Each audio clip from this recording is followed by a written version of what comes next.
Ya, shalom teman-teman semua. Kembali lagi bersama saya di video kali ini yang membahas tentang aborsi bagian yang kedua. Nah, seperti yang pernah saya jelaskan di video saya yang pertama mengenai aborsi, bahwa ada dua alasan terbesar mengapa melakukan aborsi. Yang pertama karena keinginan wanita, itu sudah saya bahas di video yang pertama, dan yang kedua yaitu yang kali ini dikarenakan oleh saran dari dokter. Oke, untuk lebih memahami hal ini, tolong tonton sampai habis, jangan di skip, supaya Anda atau semua kita yang menonton dan mendengarkan penjelasan dari saya boleh memahami apa yang saya maksud. Saya akan bagikan beberapa hal terkait alasan dokter atau tim medis menganjurkan aborsi. Yang pertama dikarenakan oleh penyakit.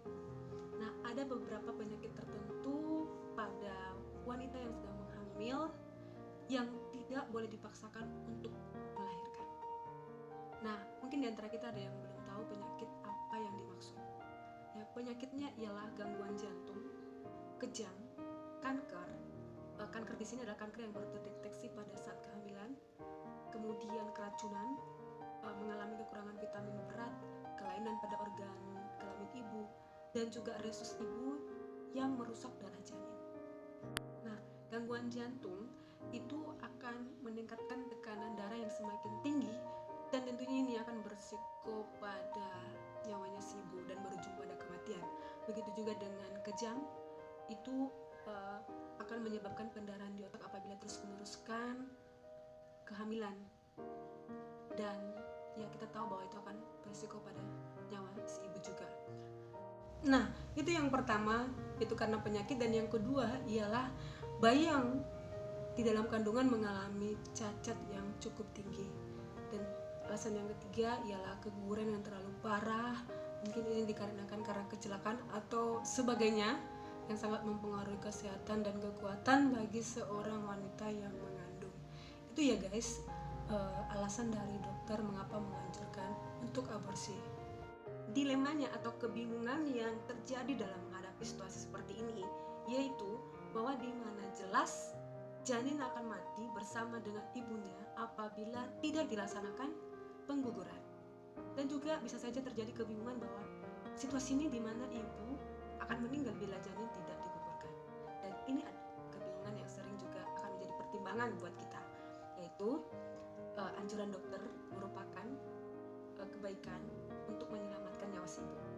Tetapi dari sisi pandangan Alkitab, bahwa aborsi itu adalah tindakan pembunuhan. Lalu bagaimana menghadapi hal seperti ini? Menurut saya dalam kasus seperti ini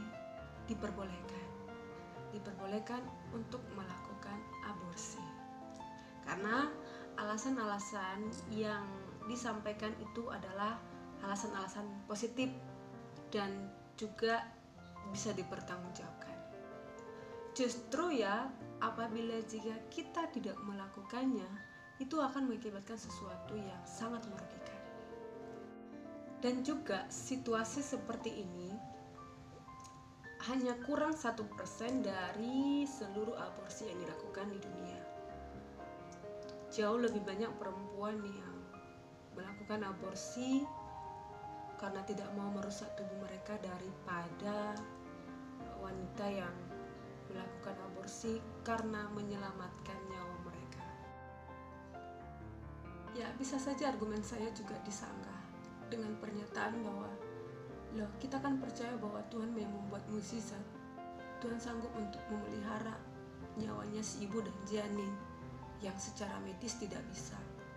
Ya gak usah aborsi lah, teruskanlah persalinan. Ya, saya mengatakan bahwa benar bahwa Allah tetap melakukan mukjizat dan tetap menolong, dan kita memang harus beriman. Tetapi terkait pemikiran itu ada pertimbangan di dalamnya. Pertimbangan apa? Yaitu pertimbangan di mana seluruh keluarga, suami atau keluarga yang bersangkutan mengalami hal ini itu akan menanggung resiko apapun yang terjadi ketika meneruskan persalinan. Karena di sini kan tentunya dokter akan menyerahkan semua ke mereka. Nah, jadi apabila siap untuk menghadapi atau menerima konsekuensi maka ya silakan pilih argumen itu. Tetapi bagi saya, menurut saya, saya lebih menganjurkan untuk mengikuti anjuran dokter. Karena kenapa? Karena di sini tim medis atau dokter yang menangani seperti ini itu bertanggung jawab dan juga sudah memiliki keahlian di dalamnya. Kemudian peralatan dan tenaga yang memadai itu ditunjuk oleh pemerintah dan prosedurnya itu tidak disembunyikan atau dirahasiakan. Kemudian dokumen dari medis itu lengkap dan juga dokter sudah berpengetahuan dan banyak menangani kasus seperti itu. Saran dokter juga teruji dan terbukti. Dan yang paling saya tekankan bahwa Tuhan memakai dokter dalam hal ini untuk memberitahukan yang baik untuk diri kita sendiri. Jadi menurut saya, lakukanlah apa yang disarankan oleh dokter dan percaya bahwa Tuhan mendatangkan kebaikan bagi keluarga yang mengalami hal semacam ini. Dan melakukan ini bukanlah dosa. Jadi jangan dipengaruhi oleh berbagai banyak mitos atau pandangan yang membuat kita kebingungan. Tetap berhikmat dalam situasi. Demikian penyampaian dari saya. Terima kasih bagi yang sudah menonton, yang mendengarkan saya dari video ini. Kiranya bagi kita semua diberikan kesehatan dan juga hikmat yang semakin melimpah.